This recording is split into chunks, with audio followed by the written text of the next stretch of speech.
ഇപ്പോൾ ഒരു പുതിയ പ്രമോയും കൂടി വന്നിട്ടുണ്ട്. ആ പ്രമോൻ്റെ അകത്ത് നമ്മുടെ അക്ബറും അനീഷും തമ്മിലുള്ളൊരു വഴക്കാണ് നടക്കുന്നത്. ലാലേട്ടൻ ബ്രേക്ക് വിളിച്ചിട്ട് ആ പോകുന്ന ടൈം ഇവർ ഹൗസ് മേറ്റ്സൊക്കെ സംസാരിക്കാറുണ്ടല്ലോ. അപ്പോൾ ആ ടൈമിൽ നമ്മുടെ അനീഷ് രാവിലെ എഴുന്നേറ്റ് എപ്പോഴും സുപ്രഭാതം ബിഗ് ബോസ് എന്നൊക്കെ പറയുന്നില്ലേ. അപ്പോൾ അതുമായി ബന്ധപ്പെട്ടിട്ട് അക്ബർ പറയുന്നുണ്ട്, ആദ്യം 2 ദിവസമൊക്കെ ഗുഡ് മോർണിംഗ് ബിഗ് ബോസ് എന്നായിരുന്നു പറഞ്ഞത്, പിന്നെ സുപ്രഭാതം എന്നൊക്കെ ആക്കി മാറ്റി എന്നൊക്കെ പറഞ്ഞിട്ടുള്ള അതാണ് പ്രമോയിൽ കാണിച്ചിട്ടുള്ളത്. അപ്പോൾ അനീഷുമായിട്ടുള്ള ഒരു ഫൈറ്റാണ് അതിൻ്റെ അകത്ത് കാണുന്നത്. അപ്പോൾ ലാലേട്ടൻ വരുന്നുണ്ട്. അപ്പോൾ അതൊന്നും ശ്രദ്ധിക്കുന്നില്ല.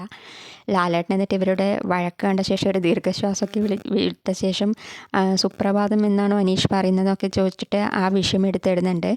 അപ്പോൾ അനീഷ് അതിന് മറുപടി പറയുന്നുണ്ട്, അനീഷ് അങ്ങനെയാണല്ലോ പറയാറ്, ഇംഗ്ലീഷ് പറയരുത്, മലയാളത്തിലെ സംസാരിക്കാൻ പാടുള്ളൂ എന്നൊക്കെ പറഞ്ഞിട്ട് അവിടെ നിന്ന് പറഞ്ഞിട്ടുണ്ടായിരുന്നല്ലോ. അപ്പോൾ നമ്മുടെ പ്രമോൻ്റെ അകത്ത് നമ്മുടെ അക്ബറും അനീഷുള്ള ഒരു വഴക്കാണ്.